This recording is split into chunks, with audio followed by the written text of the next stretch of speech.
Hi everybody. കഴിഞ്ഞ ആഴ്ച നമ്മൾ പറഞ്ഞ സ്റ്റോക്ക് സ്റ്റാലിൻ ഫ്ലോറോ ആണ്. അതൊന്ന് 94 രൂപയ്ക്കാണ് റെക്കമെൻഡ് ചെയ്തത്. ആ സ്റ്റാലിൻ ഫ്ലോറോയുടെ ഇന്നത്തെ ക്ലോസിംഗ് പ്രൈസ് 117 രൂപയാണ്. അതായത് 94 രൂപയിൽ നിന്ന് 117ലേക്ക് ഒരു 6 ട്രേഡിംഗ് സെഷൻ കൊണ്ട് സ്റ്റാലിൻ ഫ്ലോറോ കയറിപ്പോയി. അത് ഹോൾഡ് ചെയ്യുന്നവർ സെല്ല് ചെയ്തിട്ടുള്ളത്. അത് നെക്സ്റ്റ് എൻ്റെ റെസിസ്റ്റൻസ് 126 ആണ്. അത് കട്ട് ചെയ്ത് കഴിഞ്ഞാൽ 140 വരെ പോവാം. അതുകൊണ്ട് ഒരു 2 months അത് ഹോൾഡ് ചെയ്യുക. കാരണം നല്ല ഫണ്ടമെൻ്റൽ ഉള്ള സ്റ്റോക്കാണ്. അതുകൊണ്ട് സ്റ്റാലിൻ ഫ്ലോറോ ബൈ ചെയ്തവർ ഹോൾഡ് ചെയ്യുക. ഞാൻ ഇന്ന് പറയാൻ ഉദ്ദേശിക്കുന്ന സ്റ്റോക്ക് സെയിം സെക്ടർ തന്നെയുള്ളതാണ്. കെമിക്കൽ സെക്ടറിലുള്ള TGV സ്രാക്ക് എന്ന കമ്പനിയാണ്. TGV സ്രാക്ക് എന്ന് പറയുന്നത് ആന്ധ്രാപ്രദേശിലുള്ള ഒരു കെമിക്കൽ കമ്പനിയാണ്. മെയിൻ പ്രോഡക്റ്റ് കാസ്റ്റിക് സോഡയാണ്. ഈ കമ്പനിയുടെ മാർക്കറ്റ് ക്യാപ്പ് 1163 കോടിയാണ്. ഈ സ്റ്റോക്ക് ഒരു അണ്ടർ വാല്യൂഡ് സ്റ്റോക്കാണ്. ഇതിൻ്റെ ഇൻകം വരുന്നത്, ഒരു ക്വാർട്ടർലി ഇൻകം ഈ സ്റ്റോക്കിൻ്റെ വരുന്നത്, ഈ കമ്പനിയുടെ വരുന്നത് ഏകദേശം 500 കോടിക്കടുത്താണ്. അങ്ങനെ 4 ക്വാർട്ടർ ആകുമ്പോഴത്തേക്ക് ഏകദേശം 2000 കോടി വരുമാനമുള്ള ഒരു കമ്പനിയാണിത്. പക്ഷേ ഇതിൻ്റെ മാർക്കറ്റ് ക്യാപ്പ് എന്ന് പറയുന്നത് 1163 കോടിയിൽ കിടക്കുകയാണ്. അതുപോലെ തന്നെ ലോ PE ആണ്. PE വളരെ വളരെ കുറവാണ്. അപ്പോൾ തീർച്ചയായിട്ടും ഒരു അണ്ടർ റേറ്റഡ് ആയിട്ടുള്ള സ്റ്റോക്കാണ്. ഇത് ഏകദേശം 2 വർഷമായിട്ട് യാതൊരുവിധ മൂവ്മെൻ്റ് ഇല്ലാതെ കിടക്കുന്ന സ്റ്റോക്കാണ്. 2 വർഷം മുമ്പ് ഇത് മൂവ് ചെയ്തായിരുന്നു. അന്ന് 38 നിന്ന് 182ലേക്ക് മൂവ് ചെയ്തു. കാരണം അതിൻ്റെ അന്ന് കാസ്റ്റിക് സോഡയുടെ പ്രൈസ് കൂടി, അതിൻ്റെ പ്രോഫിറ്റ് ഏകദേശം 100 crore-നടുത്തായി. 2 ക്വാർട്ടറിൽ എൻ്റെ പ്രോഫിറ്റ് 100 കോടിക്കടുത്തായി. അങ്ങനെയാണ് അത് 38 നിന്ന് 182ലേക്ക് മൂവ് ചെയ്തത്. അവിടെ നിന്ന് ആ പ്രോഫിറ്റ് കുറഞ്ഞപ്പോഴത്തേക്ക് അത് ഏകദേശം ഒരു 110 റേഞ്ചിലേക്ക് വന്നു.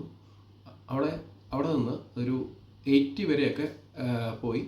അത് കഴിഞ്ഞപ്പോൾ കോൺസ്റ്റൻ്റ് ആയിട്ട് 100-നടുത്തേക്കാണ്. ഈ കഴിഞ്ഞ ക്രാഷിലും അതിൻ്റെ വാല്യൂ സ്റ്റേബിളായിട്ട് നിന്നു. 100-നടുത്തായിരുന്നു അതിൻ്റെ പ്രൈസ് നിന്നത്. കാരണം അത് അന്ന് ഈ മാർച്ച് വരെയുള്ള ജനുവരി തൊട്ട് മാർച്ച് വരെയുള്ള ക്രാഷ് സമയത്ത് പ്രൊമോട്ടർ 1% അവരുടെ സ്റ്റേക്ക് ഇൻക്രീസ് ചെയ്തായിരുന്നു. ഇതിൻ്റെ 480 അല്ലെങ്കിൽ 490 ഇതിൻ്റെ ക്വാർട്ടർലി ഇൻകം വരുന്നത്. ഇതിനകത്ത് പ്രോഫിറ്റ് കിട്ടുന്നത് വെറും 23 അല്ലെങ്കിൽ 25 കോടി രൂപയാണ് ഒരു പ്രോഫിറ്റ് കാണിക്കുന്നത്. പ്രധാനമായിട്ടും എക്സ്പെൻഡിച്ചർ വരുന്നത്, ഒന്ന് ഈ കാസ്റ്റിക് സോഡയ്ക്കകത്ത് ഏറ്റവും വലിയ ഒരു എക്സ്പെൻഡിച്ചർ എന്ന് പറയുന്നത് റോ മെറ്റീരിയൽസ് കൂടാതെ പവറാണ്. ഓക്കെ, ഇലക്ട്രിസിറ്റി താരിഫാണ് ഏറ്റവും കൂടുതൽ വരുന്നത്. ഇപ്പോൾ അവർ 40 മെഗാവാട്ട് സോളാർ പവർ പ്ലാന്റ് ഇതുവരെ അവർ ആഡ് ചെയ്തിട്ടുണ്ട്. വരുന്ന ക്വാർട്ടറുകളിൽ ഇലക്ട്രിസിറ്റി കൺസിഡറബിളായിട്ട് ഇലക്ട്രിസിറ്റിയുടെ എമൗണ്ട് കുറയും. തീർച്ചയായിട്ടും അത് റിസൾട്ടിൽ റിഫ്ലക്റ്റ് ചെയ്യുന്നതായിരിക്കും.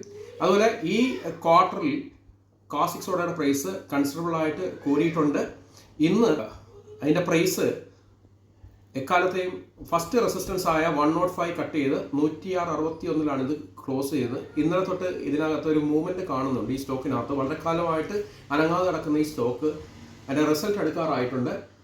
ഒരു 10 ദിവസത്തിനുള്ളിൽ എൻ്റെ റിസൾട്ട് ഡിക്ലെയർ ചെയ്യപ്പെടുന്നതാണ്. അപ്പോൾ ഈ സാധാരണ ഈ സ്റ്റോക്ക് റിസൾട്ട് ആവുന്ന സമയത്ത് അതിൻ്റെ വോളിയം കൂടി പ്രൈസും കൂടുന്നതാണ്. റിസൾട്ട് എക്സ്പെക്റ്റേഷന് ഒത്ത് വരാതെ ഇരിക്കുന്ന സമയത്ത് വീണ്ടും 100-നടുത്തേക്ക് വരുന്ന ഒരു കാഴ്ചയാണ് 2 ക്വാർട്ടറായിട്ട് നമ്മൾ കാണുന്നത്. പക്ഷേ ഈ ക്വാർട്ടറിൽ കാസ്റ്റിക് സോഡയുടെ പ്രൈസ് കൂടിയിട്ടുണ്ട്. ഏകദേശം കിലോഗ്രാമിന് ഒരു 1 to 2 rupees ഈ ക്വാർട്ടറിൽ കൂടിയിട്ടുണ്ട്. അതുകൊണ്ട് തീർച്ചയായിട്ടും അത് പ്രൈസിനകത്ത് റിഫ്ലക്റ്റ് ചെയ്യും. അങ്ങനെയാണെങ്കിൽ ഈ വർഷത്തെ ഇൻകം 500 crore മുകളിലായിരിക്കും. അങ്ങനെയാണെങ്കിൽ പ്രോഫിറ്റ് കൂടുതൽ വിശ്വസിക്കാം. ഇന്ന് അതിൻ്റെ വോളിയം അൺയൂഷ്വൽ വോളിയം ആയിരുന്നു. ഏകദേശം 8 lakh അടുത്ത് ഷെയർസാണ് ഇന്ന് ട്രേഡ് ചെയ്യപ്പെട്ടത്. ഇന്നലെയും വോളിയം കൂടുതലായിരുന്നു. ഇന്നലെയും ഇന്നും പ്രൈസ് മൂവ്മെൻറ്റ് സംഭവിച്ചു. ഫസ്റ്റ് റെസിസ്റ്റൻസ് ആയിട്ടുള്ള 105 കട്ട് ചെയ്തു. അപ്പോൾ തീർച്ചയായിട്ടും ഇത് ബൈ ചെയ്യാവുന്നതാണ്. ബൈ ചെയ്യുമ്പോൾ ശ്രദ്ധിക്കുക, 110 താഴെ ഇത് ബൈ ചെയ്യാവുള്ളൂ. 110 എബോവ് ബൈ ചെയ്യാൻ ശ്രമിക്കരുത്. റിസൾട്ട് ഫേവറബിൾ ആണെങ്കിൽ, ഈ ക്വാർട്ടറിലെ റിസൾട്ട് ഫേവറബിൾ ആണെങ്കിൽ ഇത് 150-നടുത്തേക്കുള്ള ഒരു ടാർഗറ്റിലേക്ക് പോവാം. ഈ വീഡിയോ എഡ്യൂക്കേഷണൽ പർപ്പസിന് വേണ്ടി മാത്രമുള്ളതാണ്. ഇതൊരു ബൈ കോൾ അല്ല. Okay, thank you.